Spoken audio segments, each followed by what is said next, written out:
What's up, lovers of whiskey and watchers of YouTube? I'm the Malt activist, and thank you for joining me for this video because you spoke and I listened. That's right. I put out a little poll on my community feed a few days ago asking you which whiskeys I should be reviewing first. I had three options. We had the Kalila, 15 years old. We had the Lagavulin, 12 years old. And we had the Bunnahabhain 2004 Tokaji Cask Finish.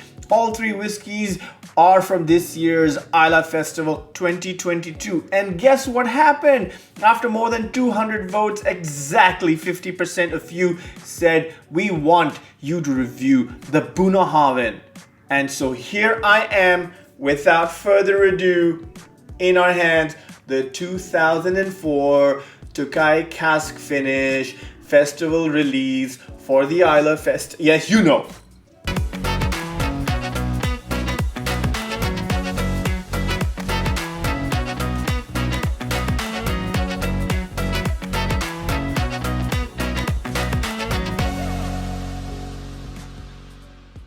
Before we begin, I just want to thank our first-time viewers who have come to this channel. Thank you so much for clicking through. I promise you, you will not be disappointed. If whiskey is your thing, and it should be, which is why you're on this channel, then I highly recommend clicking that subscribe button, hitting that bell icon. And whoa, if you're even more interested in me making whiskey content, then please consider joining this YouTube channel. The links are in the description below, or if you like, you can head on over to Patreon and support me there as well. Every single contribution goes towards keeping this channel alive and making new videos. So thank you so much for that. To all my returning viewers, thank you for your patronage and your encouragement. It means the world to me that you keep coming back and enjoying the content. There you go. Now, let's get on with the whiskeys. Now, before we put our noses into this whiskey, there's a few things you need to know. Number one, what the hell is Tokaji? Right? First of all, I am pronouncing that correctly. I looked up about 18 different types of pronunciations of this word because the last time, instead of saying manzanilla, I said manzania, and I got a lot of shit for it. So this time I'm telling you, this is how it's pronounced. Even if it's phonetically spelled as Tokaji, it's pronounced Tokaji. So there you go. If there's any issues with the pronunciation, please, I'm not a native Hungarian speaker. Speaking of Hungary, yes, that's where this wine comes from. Actually, that's the Tokaji region where this sweet dessert wine is grown. This is in northeast Germany, not Germany, you dickhead. Northeast Hungary, and which is where this wine is made. It's a sweet dessert wine, okay, made from very specific grapes. They're called the ferment grape. Yes, I'm correct. Yes, I double checked on my phone and it is the ferment grape. Yes, grown in the northeast part of Hungary. It is responsible for a sweet dessert wine called Tokaji. Now, this is a very special kind of wine because it requires a certain type of fungus to grow on it, to actually kind of destroy it so that it becomes what it is. Basically, what they want for this grape to happen is to actually catch a certain type of rot, also known as a noble rot. Okay, and what happens with that is once that fungus sets into that grape completely shrivels up, becomes a raisin, and becomes increasingly sweet. However, this is a very tricky way of this grape coming about because it needs the wet season followed by the dry season, and then if it's just wet all the way through, then I believe everything is destroyed. If it's just dry, then it will never happen. So it needs a very specific kind of weather condition for this grape to to prosper. Now, I've completely butchered. I'm 100% sure I've completely butchered this explanation.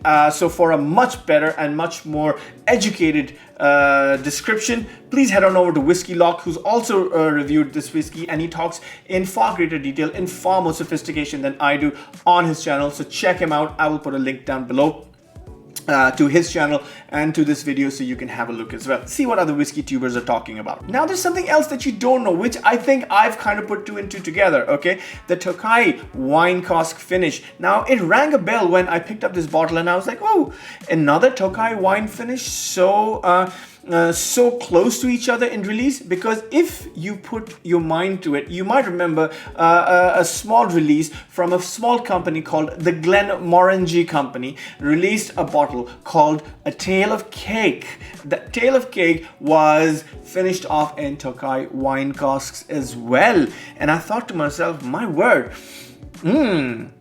a whiskey from Glenmorangie, finished off in Tokai wine cask, and then just a couple of years later, a whiskey from Bunnahabhain also finished off in Tokai wine cask. My word, what a coincidence! And then I remembered the famous words of this small detective that I know, Sherlock Holmes, who said there's no such thing as coincidence. I'm pretty sure he didn't say that, but you know what. Anyway, so that got me thinking. I'm like, oh, what is the commonality between these two whiskeys? And then I remembered, it's this gentleman by the name of Brendan McCarran. Now, if you don't know who Brendan McCarran is, here's a very, very quick trivia. Brendan McCarran was head of whiskey maturation. Guess where? You guessed it, at Glenmorangie PLC. That's right, working directly under Mr. Bill Lumsden. In fact, he was supposed to take over from Mr. Bill Lumsden once he retired. But then fate intervened, and guess where Mr. Brendan McCarran decided to take up offices? Yes, a company called Distell, which is a company that runs a few notable distilleries. One of them, you guessed it, is Bunnahabhain. Oh, that's right. So Bunnahabhain, Tobermory, Deanston, and I believe the Black Bottle Company, if I'm not mistaken, which falls under the mandate of Distell. He is the master distiller and handling all these three distilleries. So interesting that literally a year after he joins the distillery, we have a whiskey from Bunnahabhain that is also finished off in Tokai wine casks. Is that a coincidence? I think you know what I've said about coincidence. There is no such thing. So I think he brought with him that experience and that idea, and he said, hey, it worked really well with Glenmorangie on A Tale of Cake, so let's try it here with our Bunnahabhain as well. And guess what? He got to release it for the Feis Ile. So that, I think, is a very interesting piece of trivia that not everybody knows, or they haven't added two and two together, but I have, because on this channel we deduct, we deduce, we investigate, and we bring you the truth, and that's what we do. Okay, so that's a bit of trivia, and that's what we have in our bottle. Not the trivia, the whiskey, obviously, but now, armed with this amazing piece of information and this sacred knowledge, we are now going to press right ahead and see what this whiskey is all about. What do we know about this whiskey? We know that it's distilled in 2004. In fact, it was laid to rest on 2nd February 2004. I remember this date because it's my late father's birthday. Rest in peace, Dad. 2nd February was his birthday, and incidentally, this whiskey was laid in whiskey refill cask. I will get to whiskey refill cask in a second. On the 2nd of February 2004, and let to relax and chill. Now, if you go on the Bunnahabhain website, they'll say matured in whiskey refill casks, which is a weird expression and a weird way of saying we're not going to tell you what this cask is. Yes, because when you say whiskey refill cask, you generally mean 3rd or 4th fill cask. They don't even say whether it's sherry barrels or bourbon barrels. We have no clue whatsoever. All we know is these are 3rd or 4th fill oak barrels in which this whiskey was laid to rest for about 16 years. They say more than a decade. I don't know why don't they just say 16 years. And by the way, there's nothing wrong with letting a whiskey mellow and mature in 3rd or 4th fill barrels, because I think that's really where the flavors of a good distillate will come and mingle with the oak, and it works quite well. So again, nothing wrong with 3rd or 4th fill. I believe it's just now industry practice that if after the 2nd fill, I think even after the 1st fill, they just call them refill barrels, and in this case it's called whiskey refill barrels, which is a weird term. So I don't know what that means. This is conjecture on my part.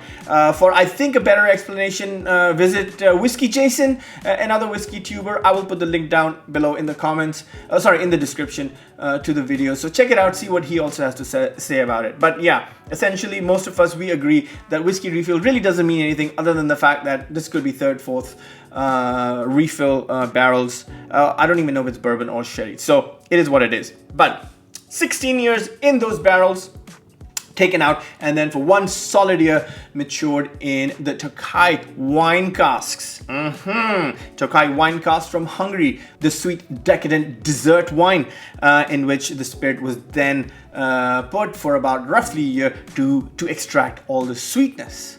So to summarize, this is what we know.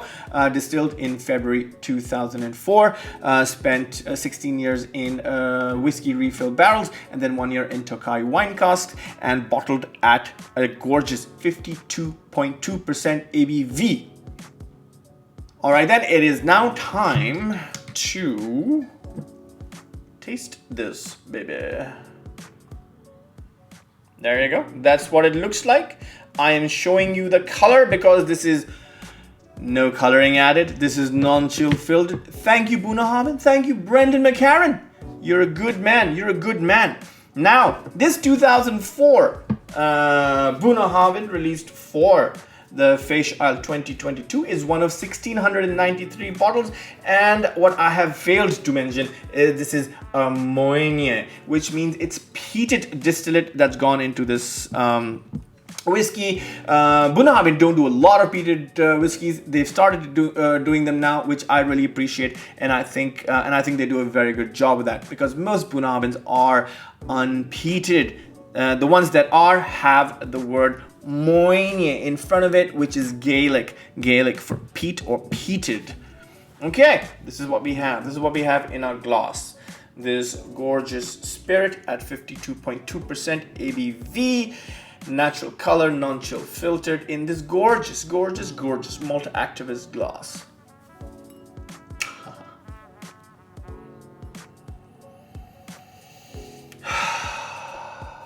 Beautiful nose. I love it. I love it when a nose has no off notes. Just like this one. And now I suspect we are looking at bourbon barrels, because there's a strong vanilla that's coming. But again, this is just a guess on my part. Those whiskey refill barrels that we're talking about, I think those are bourbon barrels. I think those are 3rd and 4th fill hogsheads that were distilled in 2004 and laid to rest in the Bunnahabhain warehouses. And then Brendan McCarran came around doing his little tour of the warehouses, and he said, "Whoo, what's that? It says 2004 on it." And he smelled it and he said, "You know what? This is nice, but you know what? I have an idea up my sleeve. It starts with T and it ends with I. It's called Tokaji. And let's take some of this spirit, stick it into those barrels and see what happens. If it's good enough, let's release it for the Feis. How about that?" And I think everybody at Bunnahabhain went, "Brendan, you're a genius." And I'd have to kind of agree, because I'm really liking this nose. Immediately on the nose, I get white sugar, raisins, grapes, green grapes, sandalwood, sweet lemon smoke, and a hint of black spices. It's a great nose. A lot more citrusy than I would imagine most Bunnahabhains to me, which again leads me to believe that these are bourbon barrels that we're talking about. And that strong vanilla. Loving it so far. Good nose, absolutely nothing wrong with it. I like it. Alright, I guess there's nothing left for me to do but dance.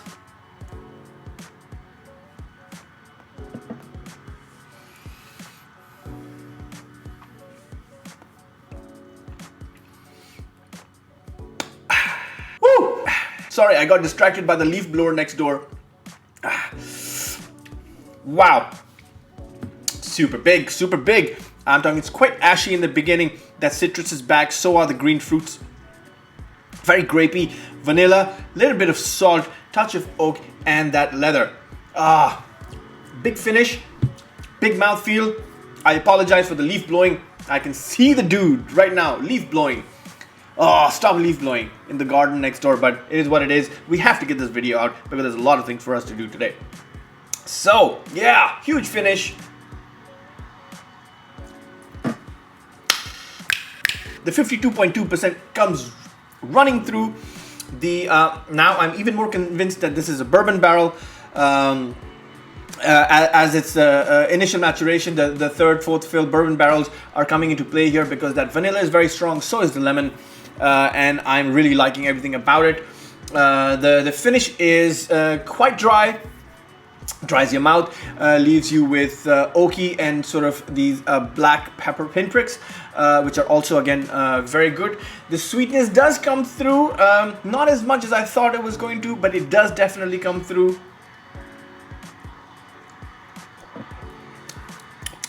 But there's also just a touch of bitterness right at the end somewhere, which I can't really put my finger on. It's not entirely unpleasant, and I'm quite okay with it being there. And overall, I get this sort of dry autumn leaf feeling to it as well. And I'm, again, apologize for the goddamn leaf blower, which is now right under our window as he sprays and he blows the leaves out in the neighbor's garden. You can hear that, right? You can hear it, right? Stop! Please stop! He's like, I'm just gonna blow some leaves today. Well, it is what it is. There's nothing else we can do about it, so we're done. Yes, so do I like this whiskey? I do like this whiskey. Is this whiskey flawless? No, it's not flawless. It has that slight touch of bitterness and that slightly very dry, crumbly autumn leaf texture, flavor in your mouth that is slightly off-putting. I would have preferred it to be a little more syrupy, a little more sweet, like the Tail of Cake actually, which I quite enjoyed. But it's a different distillate, and this is a completely different whiskey. The peat is quite mellow and subdued. It's not as strong as I thought it was going to be. As you would expect after roughly 16-17 years in a cask, you would expect the peat and smoke to die down a bit. But I was still expecting some. I didn't get it, and that's absolutely fine. Maybe it's a low ppm on this one. I have no clue. So what do I think? I think this is a perfectly reasonable whiskey. At £200, I think it's very expensive for a 17-year-old. So, if you're at the distillery, pick up the samples. I think that's good enough. Or if you have like 10 guys, 10 mates, that'll put £20 each to try this whiskey, then that's not a bad idea at all. So, what do I give it? I'm going to give this whiskey a 7.5 B+. Yeah, a 7.5 B+, I think means it's an above average whiskey, which I think it is. Is it worth £200? No, it's not. Does it have its flaws? Yes, it does. However, is it an enjoyable drinking experience? Sure it is. So, there you go. I think these are one of the first few things to come out of Bunnahabhain with Mr. Brendan McCarran's stamp on it. I feel he's destined for greatness, in my opinion. Otherwise, he would not be a likely successor for Mr. Bill Lumsden, who's done unbelievable work for both Glenmorangie and Ardbeg, two of my favorite distilleries. So, best of luck to Mr. Brendan McCarran, and I hope you continue producing stellar whiskeys like you have been all your life. I know the stakes are higher now. You are master distiller, so your actual fruits of labor we'll probably end up seeing after 10 years from today. But till then, here's wishing you good luck and well done. In the meantime, thank you once again for tuning in to the Malt Activist channel. Like I said, welcome to my first time viewers.